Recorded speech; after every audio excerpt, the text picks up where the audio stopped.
orden que, ¿qué tal el doctor? ¿Sería el doctor Barone?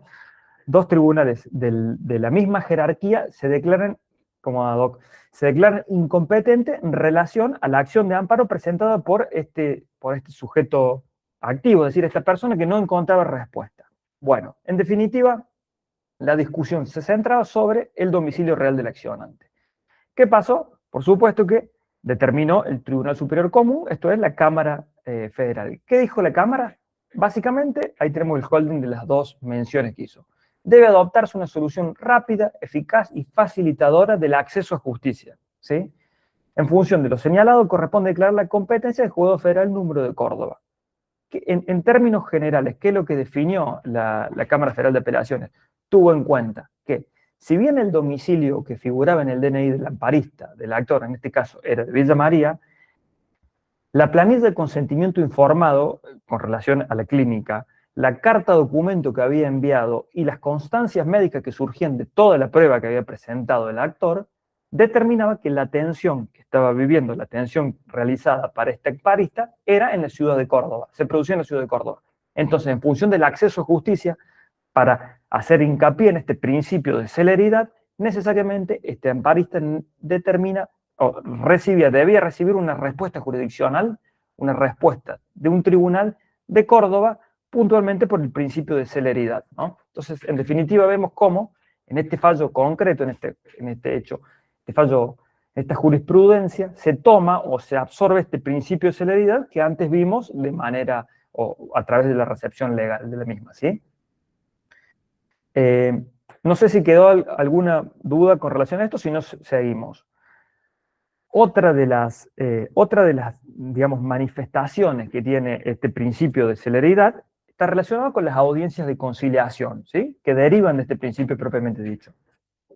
¿Qué son las audiencias de conciliación? Básicamente es una herramienta procesal que tienen los jueces y los tribunales provinciales para lograr acuerdo entre las partes, lograr conciliación de posiciones o bien lograr entendimientos parciales que fundamentalmente permitan adelantar y acelerar la resolución del conflicto, ¿sí?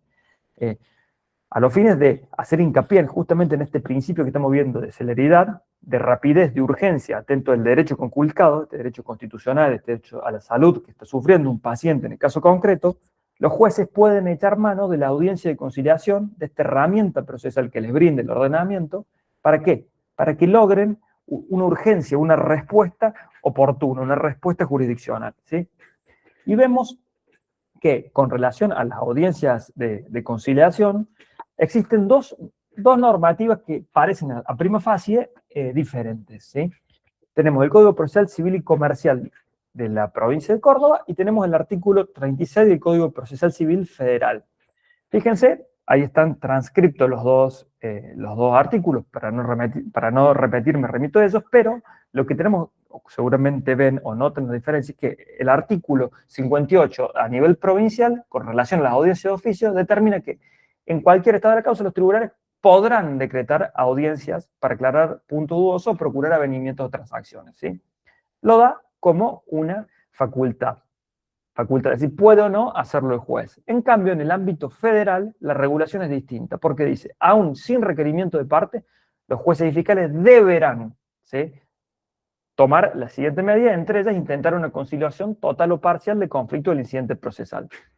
De esta manera vemos que el artículo 36 del Código Procesal Civil Federal hace hincapié en las facultades instructorias y ordenatorias que tiene el juez en el marco de esta acción constitucional, en el marco de este proceso de amparo, en el marco de la vulneración de un derecho a la salud, y justamente le da la facultad, le da la obligación al juez de celebrar estas audiencias de conciliación fundamentalmente para lograr estos avenimientos y para lograr una solución rápida o pronta a la cuestión traída a procesos, ¿sí? Entonces, en definitiva, para que lo tengan en cuenta, pueden echar mano en su momento de una audiencia de conciliación, solicitarla desde el punto de vista de esta regulación legal, ¿sí? No sé si tienen alguna duda con relación a estas audiencias, si no, continuamos con el principio siguiente. Bueno, continuando entonces, vamos a ir al principio de efectividad, que a mi juicio es uno de los principios más importantes, o para decir, bárbaro Carolina, gracias por la respuesta. Es uno de los principios más importantes en el ámbito del amparo de salud, porque fundamentalmente hace alusión a la necesidad de que este recurso de amparo se constituya una vía idónea para producir el resultado para el que fue concebido, ¿sí? Nosotros, en el amparo de salud, tenemos este principio que hace alusión a la necesidad de que exista una tutela judicial efectiva en el caso concreto, ¿sí? Hay una persona, hay un paciente que ve vulnerado su derecho a la salud, por lo cual este principio hace alusión a justamente el reconocimiento expreso de la protección judicial que debe tener. Vidar Campos lo define de esa manera como lo vemos en el filme, ¿eh? La legitimación del titular de un derecho para que se reconozca su disfrute y ejercicio, ¿sí? Disponer paralela y simultáneamente vidas idóneas a través de las cuales hacer valer su derecho y defenderlo, ¿sí? Hacer valer el reconocimiento del derecho impedido o postergado y reparar su violación. Esto encuentra íntima relación con la denominada tutela judicial efectiva, ¿sí? Vamos a ver un poquito más. Esa es, en definitiva, la tutela judicial efectiva. La van a ver en los distintos tratados internacionales, con jerarquía constitucional. Ahí nombramos algunos, no los vamos a leer para ser más breves. Y traemos a colación lo que dice un doctrinario Figueroa Burriesa con relación al mismo, ¿sí? Básicamente dice que el derecho a la jurisdicción, es decir, el derecho a acceder a la justicia por parte de un justiciable, en este caso una persona que sufre una negativa, una prestación de salud, tiene, en definitiva, dos caras o dos aspectos. Una formal, que consiste en un proceso constitucional que tutela los derechos, es decir, que existe el proceso, sabemos que existe, que es el amparo, y otra sustancial. Y sobre este punto, me parece que es donde se asienta este principio de principio de efectividad. Procura que la cobertura jurisdiccional tenga suficiente celeridad para que la pretensión no se torne ilusoria o de imposible cumplimiento, ¿sí? Dejando al justiciable en un estado de indefensión. Es decir, básicamente para que les quede claro, lo importante de este principio de efectividad es que todo este reconocimiento que nosotros vemos en las normas, que vemos en los instrumentos internacionales, tenga validez tanto en lo normativo como en su práctico, su devenir jurisdiccional. Es decir, que en el caso concreto, que en el padecimiento propio de esta persona, uno pueda acceder, el amparista pueda acceder al proceso constitucional y lograr de manera con celeridad, de manera rápida, una solución, un restablecimiento del derecho conculcado, ¿sí? Con relación a los distintos fallos jurisprudenciales que toman o que en definitiva recetan este principio, les traigo uno de ellos que es el denominado Instituto Médico Antártico, un fallo de la Corte Suprema de Justicia. ¿Qué pasó? Básicamente le cuento los hechos en este caso. En este caso que se da en el marco de la quiebra de un sanatorio, ¿sí? Hay una persona había recibido una indemnización por mala praxis médica, ya que había sufrido una cuadriplegia irreversible, ¿sí?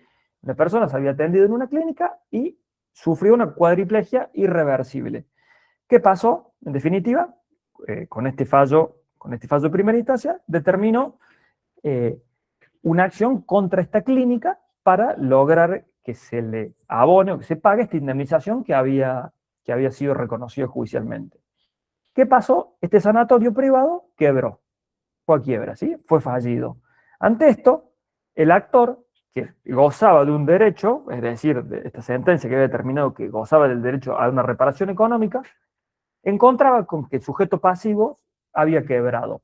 Por lo tanto, el juez de quiebra, el sanatorio dice, bueno, vaya y verifique el crédito, es decir, vaya a la quiebra y diga, yo tengo un crédito con este sanatorio que me pague. En el ámbito de quiebra, básicamente les cuento, existe un orden de privilegios, es decir, todos los acreedores van contra la masa común, es decir, contra el remanente del dinero que existe, y ese dinero se va cobrando conforme un orden de privilegios.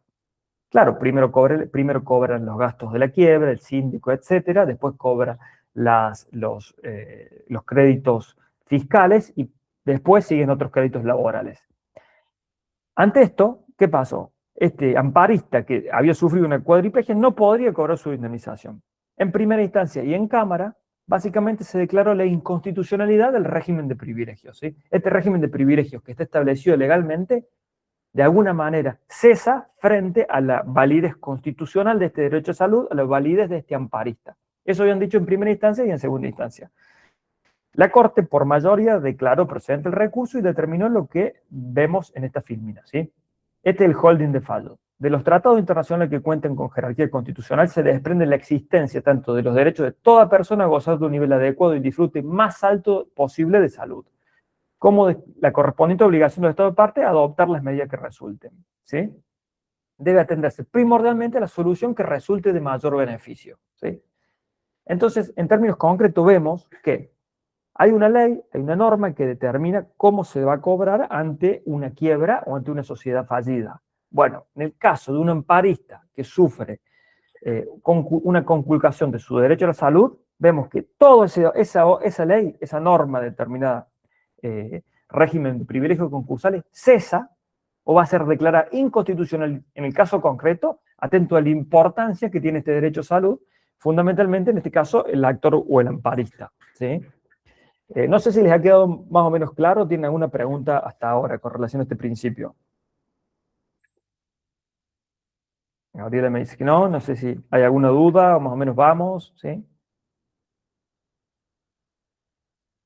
Bueno, no sé si detenerme en esto, no sé cómo vamos a estar de tiempo, pero bueno, este es un fallo, les voy a contar rápido, Hospital Británico contra Estado Nacional, básicamente, en este caso, se declaró también la inconstitucionalidad de otra ley que extendía a las empresas de servicio de medicina prepaga la cobertura, bárbaro, gracias Carolina, en este caso concreto, eh, esto es un caso concreto similar a lo que nos consultaba Decio hace un ratito.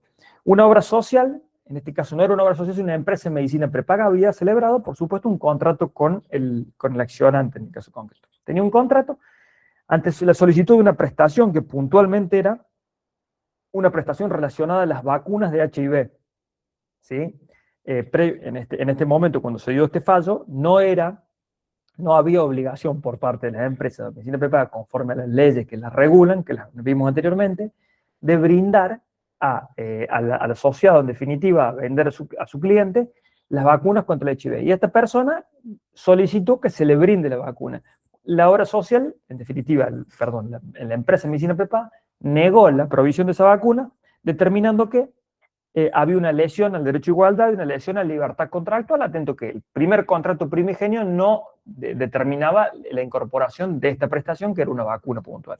Bien, básicamente, ¿qué dijo la Corte Suprema? Bueno, como lo pueden ver ahí, si bien, y esto es importante, en principio la actividad que asume la entidad de medicina prepaga presenta rasgos mercantiles, es decir, existe un contrato, si bien hay un contrato, como lo que se protege es la vida, la salud, la integridad de las personas, hay un cúmulo de compromisos que exceden o trascienden el mero plano negocial. Y esto para que les quede bien en claro cuando se enfrenten a una demanda de este tipo. Hay que tener en cuenta que en el ámbito civil o en distintos fueros, por supuesto que la libertad contractual, la autonomía de la voluntad tiene primacía, ¿no? No obstante ello, ante la violación al derecho a la salud, ante la conculcación de un derecho constitucional como el derecho a la salud, todas estas normas que quizá parecen rígidas o quizá parecen de alguna manera sometidas a un contrato, sometidas a la voluntad negocial, van a ceder por la importancia y por la jerarquía que tiene la autonomía personal, la vida y la salud de una persona frente a la autonomía de la voluntad, ¿sí? Esto para que le quede bien en claro como principio al momento de formular una acción, al momento de formular una demanda de este tipo. Bueno, pasamos entonces al principio de dirección judicial del proceso. Vamos a ir un poquito más rápido para que llegamos y que no se canse. Pero básicamente, ¿qué habla? Acá tenemos una definición del doctor Barone, ¿sí? El principio de dirección judicial del proceso determina que el juez no puede conservar la actitud pasiva que tuvo en procesos de otros tiempos, digamos, en el proceso de otros fueros, podemos decirlo. Debe resolver lo más rápido y lo mejor posible para asegurar la supremacía de la Constitución y el cumplimiento efectivo de los derechos fundamentales, ¿sí? Básicamente, para que a ustedes les quede claro, total, van a tener después para analizar esta definición del doctor Barone.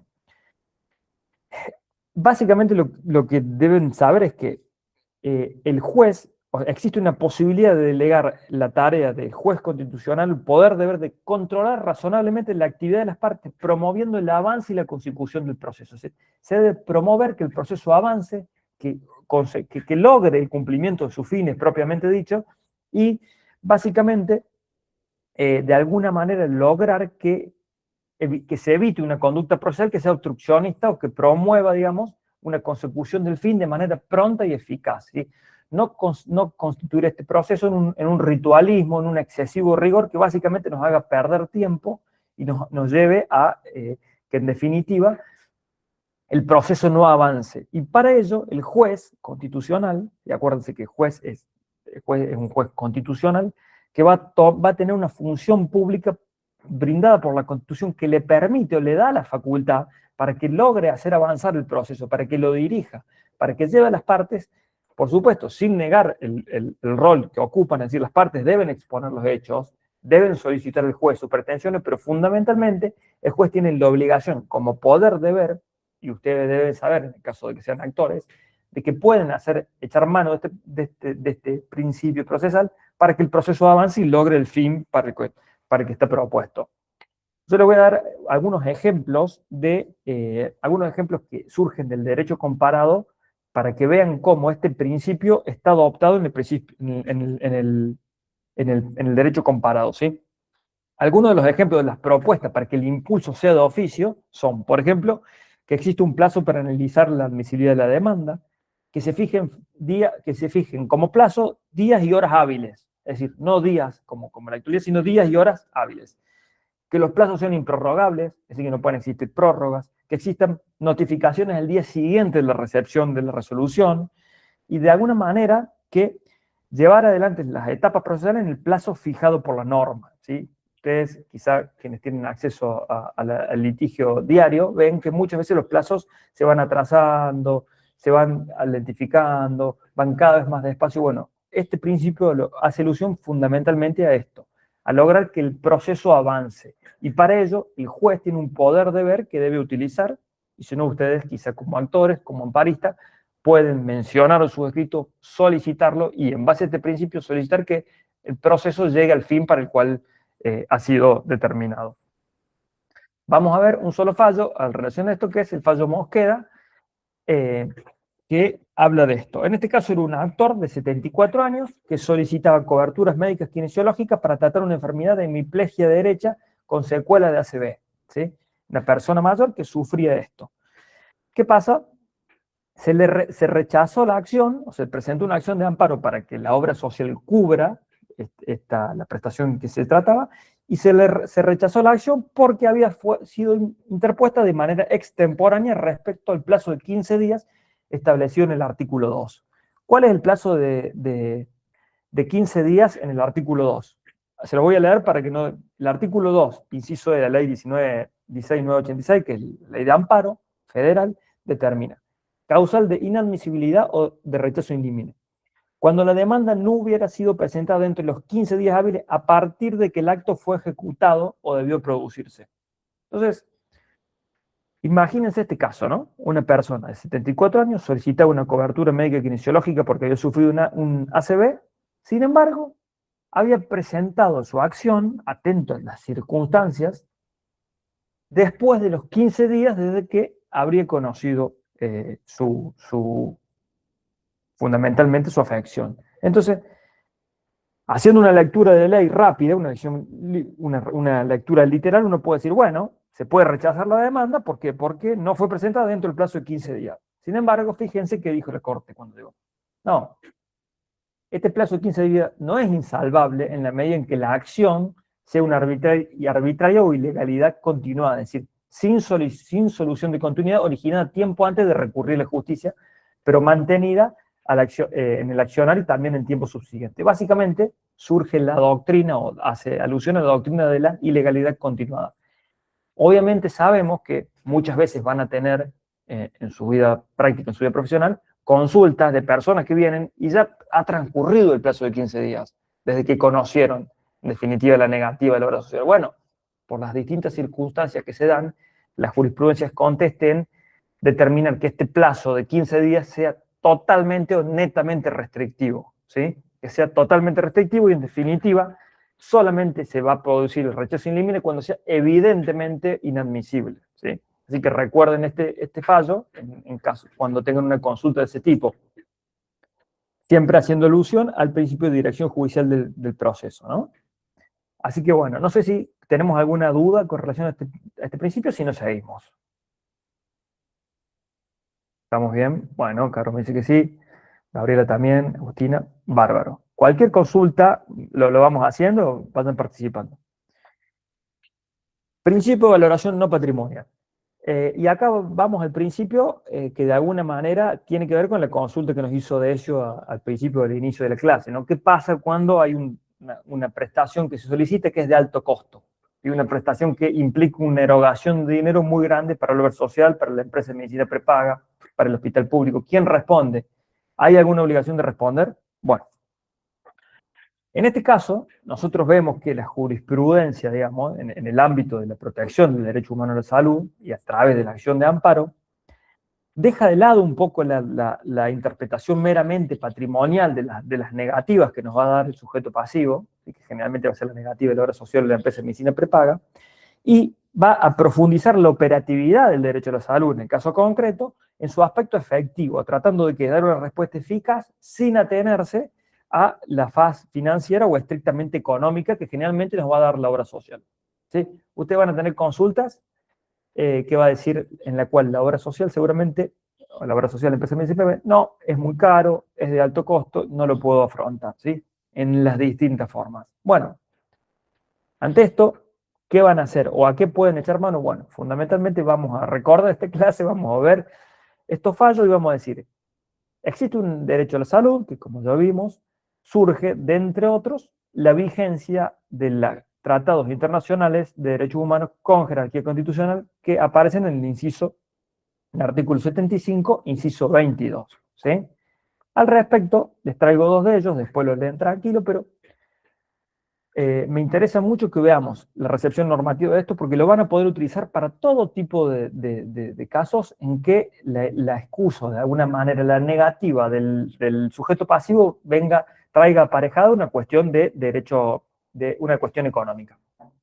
Fíjense, el artículo 2, inciso 1 del Pacto Internacional de Derecho Económico, Social y Culturas dice: los Estados partes del presente pacto reconocen el derecho de toda persona al disfrute del más alto nivel posible de salud física y mental. ¿Sí? Y fíjense eso, y ustedes represéntense un caso práctico. Tenemos una persona que le negaron la prestación porque es muy cara. Muy bien.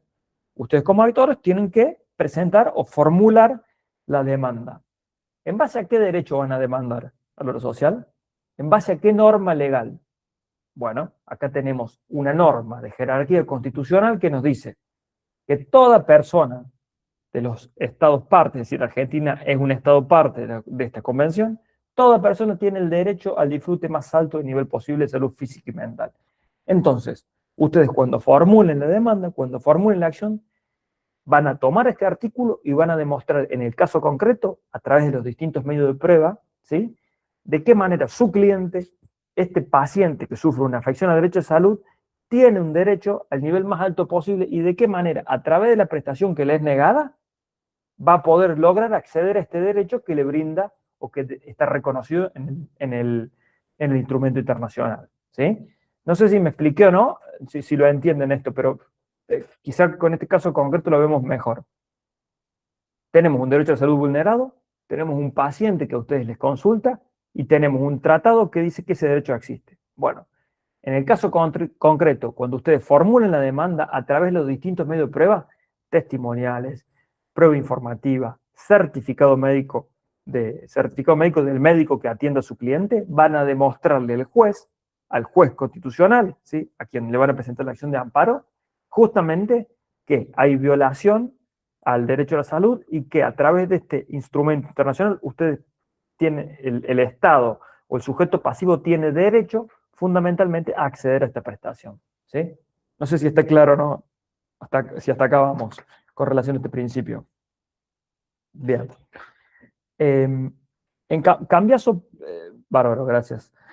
Pérez de Nealón contra CEMIC es de alguna manera el leading case, no se los voy a leer en su conjunto, el leading case en relación a este principio, ¿sí? Principio de valoración no patrimonial.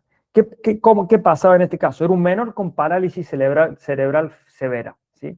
Era un menor con esta parálisis cerebral que pedía medicación psiquiátrica, pedía 120 pañales descartables mensuales, solicitaba silla de rueda y un arnés con, bueno, con distintas características puntuales a causa de su situación, ¿sí? Ustedes represéntese, ese va a ser el cliente que se presenta en su estudio, va a solicitar este tipo de prestación que le fue negada. Muy bien. ¿Qué pasó? La obra social se lo negó. ¿Cuál era la excusa de la obra social? Que el requerimiento de este menor iba más allá del PMO. ¿Sí? ¿Recuerdan lo que hablamos al principio de la clase, el programa médico obligatorio? Bueno, este requerimiento iba más allá del PMO, por lo tanto la obra social decía, no, a mí el PMO me exige solamente esto, estas obligaciones, estas prestaciones no me están exigidas, por lo tanto no las voy a cumplir. Bueno, ¿qué dijo la Corte? Fíjense, si bien era muy caro, si bien representaba un costo económico muy alto para la obra social, fíjense lo que dijo. El costo del cuidado médico por una persona con discapacidad puede ser soportado por el Estado o por la empresa de medicina privada, pero nunca por el enfermo, ¿sí? Recuerden eso cuando vean casos de discapacidad. El enfermo no tiene nunca una posibilidad de absorber el costo y eso constituiría una frustración de su derecho fundamental a las prestaciones adecuadas. En cambio, la empresa puede absorber los gastos y de alguna manera difundirlos convenientemente entre todas las finanzas, entre todos los actores. Esto ténganlo en cuenta, siempre como sujeto pasivo al Estado Nacional, ¿sí? Como garante del derecho a la salud cuando tengan un caso de este tipo, ¿sí? Les dejo el fallo ahí mencionado si quieren profundizar sobre el mismo, pero básicamente trata de eso. Y después tenemos un fallo, también lo vamos a pasar por alto, pero básicamente era una discusión entre el APROS, ¿sí? La obra social de los empleados públicos de Córdoba, y la Asociación de Anestesiólogos. Básicamente no se ponían de acuerdo con el valor de los aranceles. Entonces, ¿qué hicieron los anestesiólogos? Fueron a una huelga, ¿sí? Por una discusión por horario, fueron una huelga. ¿Qué dijo básicamente la Cámara Contencioso Administrativa? El conflicto de interés entre las partes trasciende lo eminentemente patrimonial, pone en juego derechos y bienes jurídicos de preferente tutela constitucional. Por lo tanto, básicamente había que existe una afectación al derecho a la salud y a la vida de un amplio universo de afiliados. Por lo tanto, los mando a que hagan una conciliación obligatoria. En definitiva, lograron solucionar la cuestión. Bueno, voy a acelerar un poquito. Hasta acá vamos bien. No sé si estamos bien. Voy a tratar de ir un poquito más rápido para que lleguemos a ver todo. Bueno, bárbaro. Hasta acá vamos. Vamos a los últimos dos principios y culminamos. Tenemos el principio de gratuidad. Nos queda el principio de gratuidad y nos queda finalmente el principio de favor processum. Vamos rápido. ¿Qué es el principio de gratuidad? Es un principio que nosotros entendemos que tiene aparejado, trae consigo el proceso de la acción de amparo del proceso constitucional.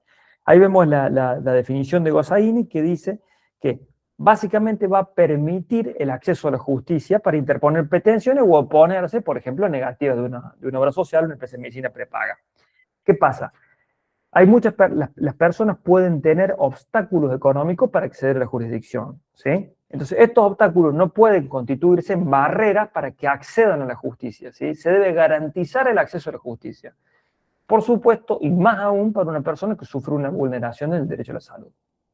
Este principio de gratuidad tiene dos derivaciones, con relación a las costas y con relación a las tasas de justicia. Siempre que ustedes, bueno, los que litigan lo saben, pero si no lo repetimos. ¿Cuáles son los costos económicos de un proceso judicial? Usted tiene un cliente, les consulta. Antes de comenzar o luego de la consulta, el cliente le pregunta, bueno, doctor, ¿cuánto cuesta esta acción? ¿Cuánto tengo que pagar? ¿O qué pasa si me condenan? Bueno, estas preguntas se resuelven en definitiva en estas dos derivaciones. La tasa de justicia, la caja y colegio de abogados, que es lo que debe presentar el amparista, y las costas judiciales. ¿Qué pasa si me determinan costas? ¿Sí? ¿Qué pasa si hay gasto de juicio que tengo que pagar yo como amparista? Bueno, fundamentalmente, en base a eso es que surge el principio de gratuidad. En el orden federal, vemos que con relación a la tasa de justicia, hay unas diferencias, pero básicamente trata lo mismo. La normativa, fíjense, en el ámbito federal, la ley 23898 dice que las tasas están, digamos, que el amparista está exento del pago de la tasa de justicia a la siguiente persona y ahí nombra las acciones de amparo cuando no fueran denegados. Vemos que la normativa no exige al amparista la obligación de integrar la tasa, sino que difiere su pago por el supuesto que el amparo sea rechazado. Es decir, va a ingresar el amparo, se va en definitiva, a accionar, se va a presentar el amparo, pero si el amparo no es rechazado, no deberá pagar la tasa de justicia. Y en el orden provincial vemos básicamente lo mismo, ¿sí? Acá quiero que veamos por qué es importante la diferenciación, ¿sí? Sin perjuicio de la regulación normativa, podemos ver que en el ámbito del derecho comparado hay regulaciones que tienen en cuenta el principio de gratuidad en el aspecto de la tasa de justicia. Es decir, mira, acá se los quiero mostrar en la filmina, básicamente.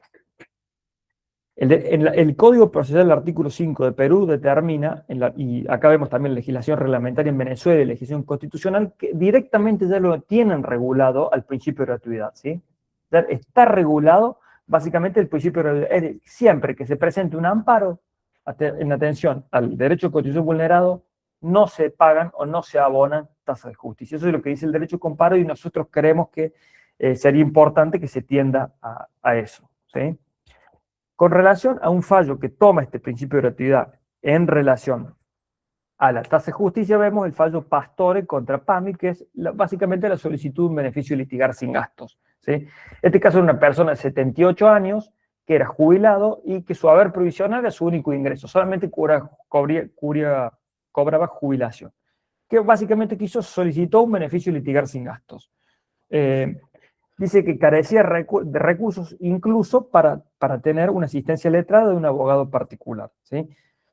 Por lo tanto, presentó distintos medios de prueba que hacían alusión a su nivel económico y entre ellos comprobantes sobre jubilatorio, declaraciones testimoniales de testigos que decían que ese era su único ingreso. Solicitó prueba informativa a la Dirección de Renta y el municipio para que demuestren cuál era su estado patrimonial y en definitiva esto es lo que definió el juzgado federal, ¿sí? Si bien para obtener el beneficio no es imprescindible que se produzca una prueba acabada que otorgue un grado absoluto, se advierte que la existencia de pruebas suficientes demuestra la falta de recursos, por lo que resulta razonable exonerar al peticionante los costos del litigio, pues de lo contrario importaría un riesgo de privación de justicia y acceso a la salud del paciente. Vemos de otra manera que el riesgo de la tasa de justicia o de poner en cabeza de la paridad de justicia es la denegación de justicia, es decir, que no puede acceder a la protección jurisdiccional, ¿sí? Bueno, vamos a seguir entonces, principio de gratuidad, ya vimos la cuestión relacionada con la tasa de justicia, vamos a ver a las costas judiciales. Bueno, estamos yendo para atrás, esperen un segundito. Costas judiciales, principio bien. ¿Qué pasa con las costas judiciales? ¿Sí? Bueno, básicamente, ¿en qué consisten las costas? Son todos los gastos causados o ocasionados para sustanciar un proceso. Quizás quienes litigan lo tienen en cuenta, pero es el cúmulo de gastos, digamos, en definitiva, que existen desde el inicio del pleito judicial, durante su tramitación y hasta el momento de la finalización del mismo, ¿sí? ¿Cuál es la regla general en nuestro derecho? La regla general es el principio objetivo de la derecha. El principio objetivo de la derrota. El que pierde el juicio, básicamente, se hará cargo de las costas del mismo, ¿sí? Y acá vemos la diferenciación que existe, ¿sí? El orden federal, el marco regulatorio, se encuentra dado por el artículo 14, la ley 16.986, que es la ley de amparo. Y ahí vemos, ¿sí? Por otro lado, en el orden de la justicia ordinaria, esto lo hacemos para que sea lo más breve posible, en el orden de justicia ordinaria vemos que está regulado en el artículo 14. Las costas se impondrán al vencido. Ahí vemos la regla general.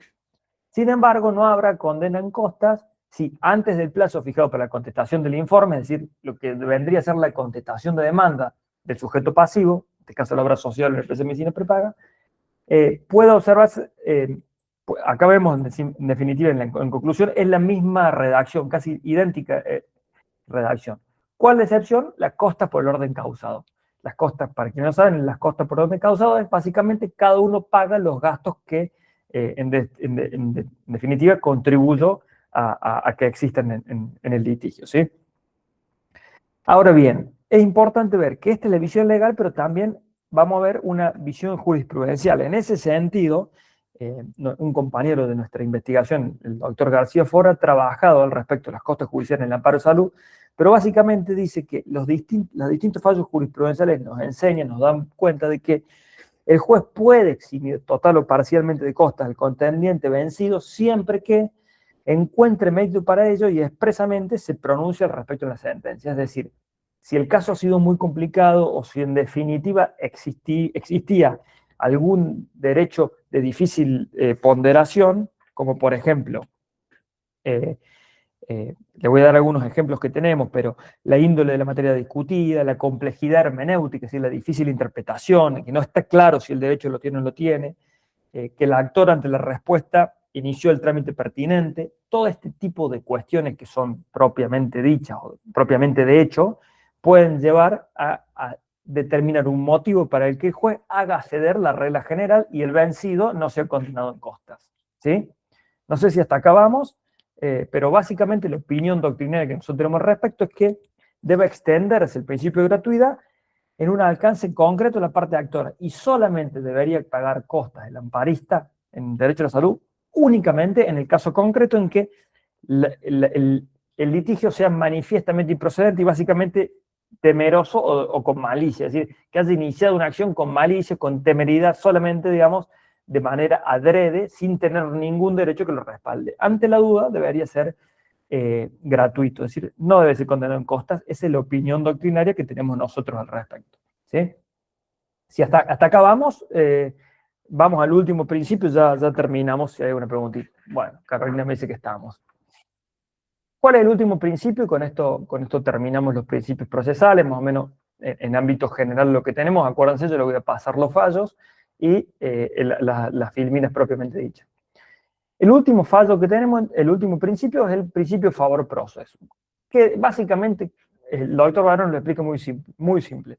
Consiste en conferir al amparista la posibilidad de que pueda subsanar errores o deficiencias en su demanda en un plazo breve y bajo pena de inadmisibilidad. ¿Cuándo surge puntualmente este principio? Básicamente ante la posibilidad o la existencia de un rechazo in limine por fallas o defectos formales en la demanda. Imagínense que viene un cliente a su estudio, ustedes formulan una demanda, se equivocan y básicamente presentan una demanda, el tribunal se encuentra frente a una demanda que a prima facie es inadmisible y determina el rechazo in limine. ¿Qué va a traer aparejado esto? Va a traer aparejado que la demanda sea rechazada. ¿Cuál es el riesgo? Nuevamente, la denegación de justicia. Que este amparista que sufre una enfermedad grave, que sufre la deficiencia o la negativa de una prestación de salud, que ve vulnerado su derecho a la salud, no puede acceder a la justicia. Entonces, como estamos hablando nuevamente de una acción de amparo, de un proceso constitucional, que ve un derecho con jerarquía constitucional vulnerado o de alguna manera rechazado, debemos lograr obtener a través de este principio, sortear un obstáculo formal que traiga aparejado una dilación o una traba a la prosecución del proceso. ¿Sí? Básicamente, para que les quede claro, ante la duda o la incertidumbre respecto a la interpretación sobre la admisibilidad o no del amparo, siempre debe estarse a lo que sea más favorable a la continuación del proceso. ¿Sí? ¿Cuál es el objeto? Lograr una rápida y efectiva protección del derecho constitucional a la salud. ¿Sí? La regulación normativa, si bien este principio no está regulado expresamente en el ordenamiento, sí lo encontramos en el derecho comparado. Así como lo veíamos con relación a otros principios, el Código Procesal de Perú lo tiene, el Código de Guatemala, bueno, les voy a dejar la filmina para que vean si quieren profundizar sobre el mismo. Pero ya vemos que en el derecho comparado hay otros ordenamientos que toman este principio. También lo tiene el Código Procesal Constitucional de Tucumán, ¿sí? Y finalizamos para ver este fallo, que es un fallo de la Cámara Nacional de lo Civil y Comercial número 3. Básicamente, ¿en qué consisten los hechos de este fallo? Había una persona que solicitaba que se mantenga, o sea, una persona que se iba a jubilar, ¿sí? Era un empleado de la obra social del personal civil de la Nación que se iba a jubilar y en aquel momento, generalmente, ante la jubilación, se le daba de baja a la afiliación a la obra social del personal civil de la salud. Esta persona solicitaba se mantenga la afiliación una vez que obtenga su beneficio jubilatorio. ¿Pero qué pasó? Presenta un amparo justamente para lograr que se mantenga su afiliación. ¿Qué dijo el tribunal de primera instancia? Rechazó in limine la acción de amparo. Dijo, esta acción no es admisible. ¿Por qué? Porque no hubo negativa expresa. Es decir, todavía la obra social no le había dicho que lo iba a desafiliar. Se venía dando, pero le dijo, usted tiene que esperar a que le rechacen la afiliación. ¿Qué dijo la Cámara de Apelaciones en este fallo? Básicamente revocó la decisión de primera instancia. ¿Por qué? Dijo que, acá lo vemos, no había, o sea, acá lo vemos, en atención a la naturaleza de la cuestión, sobre la que determina que el rechazo in limine solo es conducente cuando su procedencia es manifiesta, debiéndose adoptar un criterio estricto y restringido para disponer un archivo sin sustanciación. El rechazo in limine es cuando una acción de amparo que presente el amparista ni siquiera se entra a tratar el fondo, ¿sí? No se le da trámite, es decir, lo que sería correr el traslado de la demanda en el ámbito civil, bueno, directamente se la descarta de plano. Obviamente, cuando un derecho constitucional, nuevamente lo repetimos, un derecho humano, un derecho con raigambre constitucional, este rechazo in limine siempre debe ser de interpretación restrictiva, ¿sí? Y acá vemos cómo el fallo fundamentalmente trae a colación eso. Si bien no había existido un rechazo de la obra social, no había negativa de que lo iban a desafiliar en definitiva, la Cámara revocó la decisión y en definitiva ordenó que se le dé trámite y que se dé curso al amparo citando a las partes, ¿no? Entonces vemos de alguna manera como la jurisprudencia toma y hace suyo este principio denominado favor processum. Siempre debe estarse al principio proacción, a que la persona, el amparista que sufre una vulneración, pueda acceder a la jurisdicción, pueda acceder a hacer valer, acceder básicamente a su derecho de jurisdicción, pero para hacer valer este derecho constitucional que se ve afectado en el caso concreto, ¿sí? Así que bueno, un poquito, esto ha sido la clase de los principios procesales. Agustina, te escuchamos. Hola, profe, ¿cómo está? Quería saber sobre el tema del plazo breve, a que se refiere en el concepto del doctor Barone, si hay un plazo que se haya fijado o es según el caso. Bueno, estamos hablando dentro del principio favor processum, me decís. Claro, sí. Sí. Bueno, básicamente, estoy viendo cómo está mencionado en la definición. Consiste en la posibilidad de que puede suceder el plazo breve bajo pena de inadmisibilidad. El doctor Barone lo explica, eso hay un libro que se llama Principios Procesales del Amparo, y esta definición se da en el marco de ese principio al amparo general. No hay un plazo, este plazo breve, digamos, no está legislado. Como este es un principio que no está legislado, hay que estarse al caso concreto, ¿no? En definitiva, hay que tener en cuenta por eso se nombra de esta manera y no hay un plazo, no hay un plazo breve legislado, digamos, en cuanto numérico nominalmente. Podríamos decir 3 días, podríamos decir 5 días, podríamos decir 10 días. Bueno, sin lugar a duda que va a depender del caso concreto, no será lo mismo el plazo breve, por ejemplo, para una afección de un cuadro oncológico, por ejemplo, la afección de un tratamiento experimental, con relación a una persona que solicita un tratamiento médico nutricional, con relación a una afección de menor entidad. Es decir, se nombra de esta manera doctrinariamente, digamos, genérica, porque hay que tener en cuenta el caso concreto.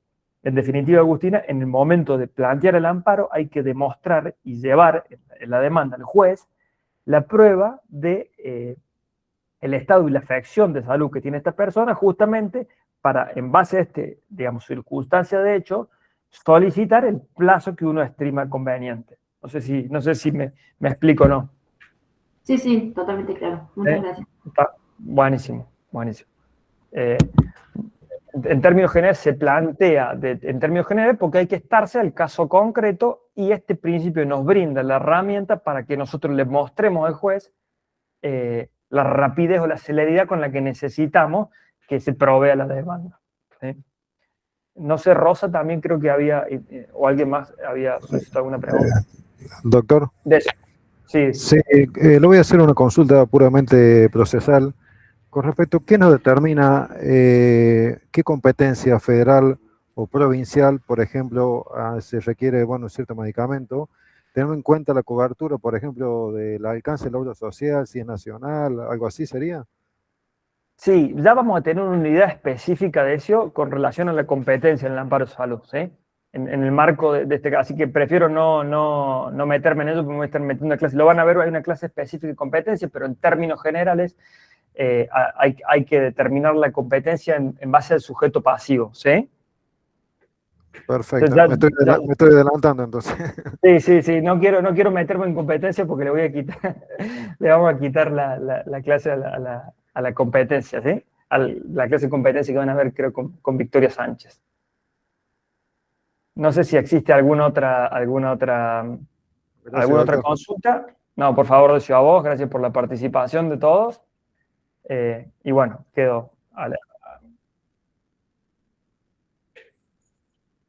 Voy a dejar de Profe, le quiero hacer una consulta. Yo estaba esperando que termináramos. Sí, sí. ¿Cómo es el tema del parcial? Yo estoy anotada en las dos. Estoy anotada en protección a la salud y amparo, que es los viernes. Sí. Quería saber, para ir organizándome, cómo es el tema de los parciales, si usted me puede explicar un poquito. Bueno, ahí lo vamos a ver, Meli, con Fabio y yo. No sé si Fabio está presente. Básicamente el formato del parcial. No sé si podés estar Rosa porque me escucho como... Sí, disculpa. Básicamente el formato del parcial que hemos tenido, digamos, en los años anteriores es un multiple choice en el cual se van a ir haciendo, obviamente, el formato multiple choice, las distintas preguntas o distintas consignas relacionadas a las clases que se van dando. Ese fue el formato que utilizamos, creo que este año va a ser el mismo, pero ya lo vamos a confirmar con Fabi.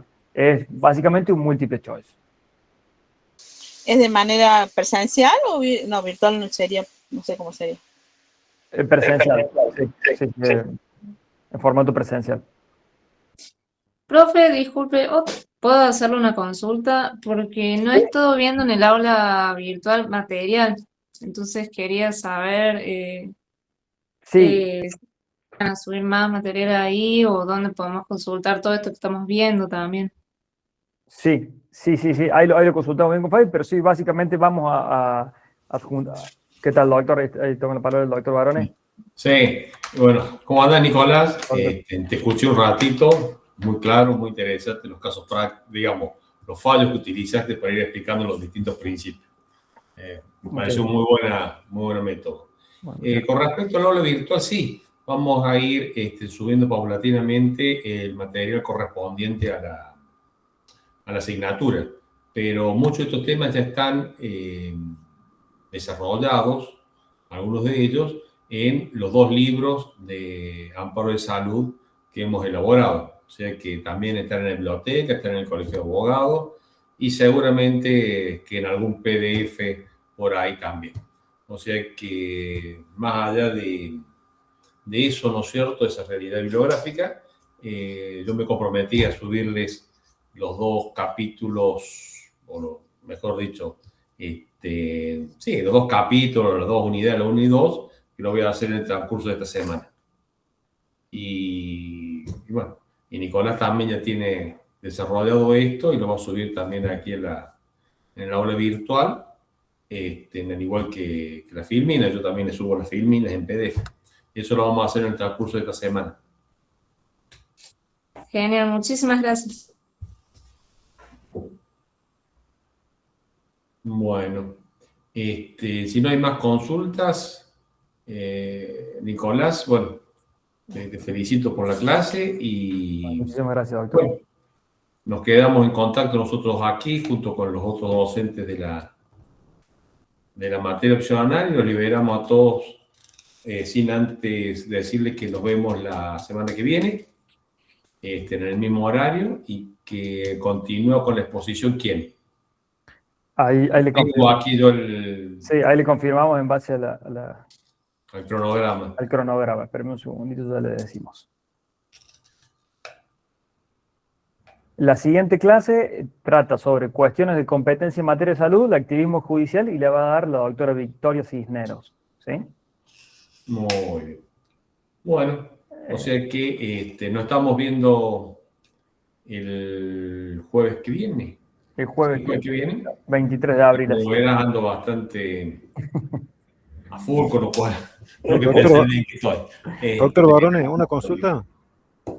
Bueno, Doctor Barone. ¿sí? Sí, disculpe, ese material bibliográfico que usted menciona, ¿está en las librerías ahí, o sea, venta al público o lo conseguimos en la...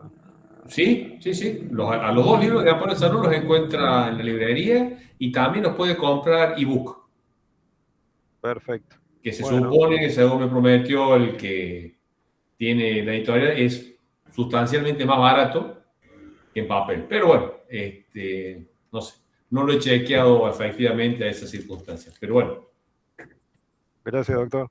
no de nada. Te agrego finalmente, Decio, que las consultas con relación a la competencia vamos a tener una clase específica que es el 30 de abril, no el jueves siguiente, sino el que le sigue. Vamos a ver la competencia en su conjunto y lo va a dar, como decía Victoria Sánchez, la clase. Bueno, doctor, estaremos presentes entonces. Gracias.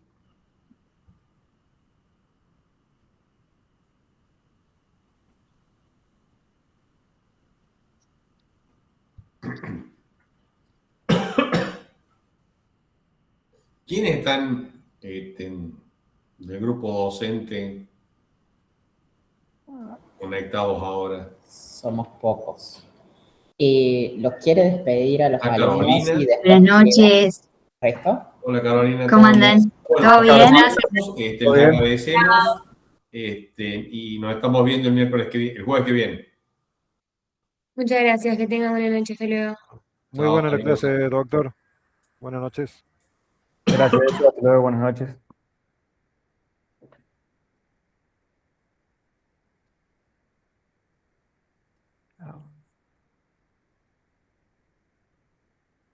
Habría que mandarle en el... lo que pasa es que técnicamente la clase es a las 8:30, o sea que... Yo pensé que no llegaba, Doc, y me aceleré, incluso no di algunos fallos, pero deben estar todos conectados y están esperando que yo termine.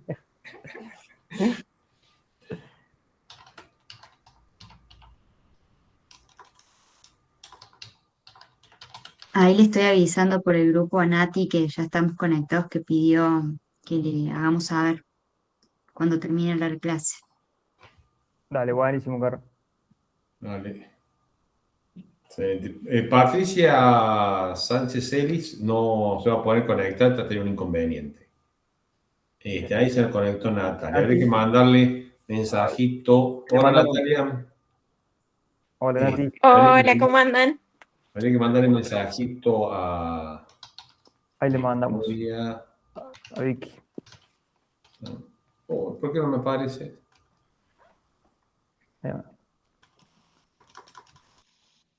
Claudio Gonzalo es un alumno que todavía está de la clase. Sí.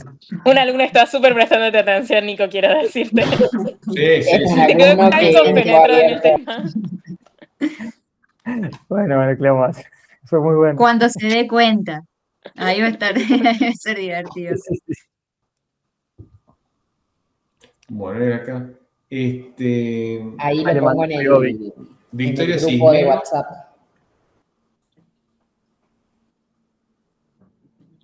puso algo, se iban a conectar. Ahí vemos quién confirmó en el grupo. A ver. Nati, Caro, Vicky. Vicky Sánchez, sí, ya la escribí por privado, Vicky Sánchez. Yo también. ¿Quién más nos estaría dando vuelta? Agus, no sé si... Agus no puso nada en el grupo, pero Octavio tampoco me parece que puso nada. Octavio es otro que falta, sí. Ahí le escribimos por privado también.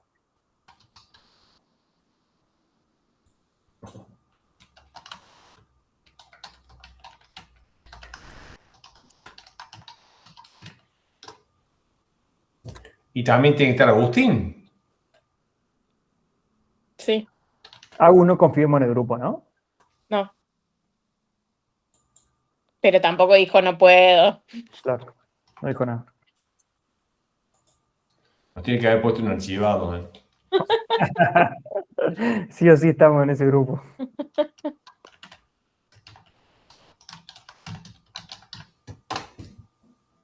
Los grupos que tienen 300, 400 personas es lo más ponerlos en archivado. Estos que son tan chiquitos, bueno, que tiene más paciencia. Sí, sí, se Bien. puede todavía.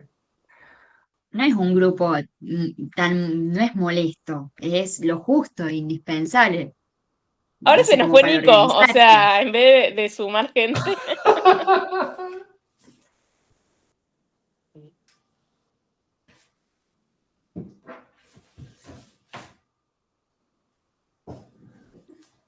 Hola, Nicolás. Bien, estamos.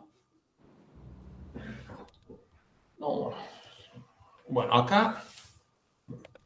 Bueno, Agustín dice que ya ingresa. Bárbaro. Malos ustedes que creían que nos tenía archivado. Sí. No, pero le mandé por el Ah, por personal. mensaje privado, entonces capaz. No le mandé por el personal, no le mandé por nada.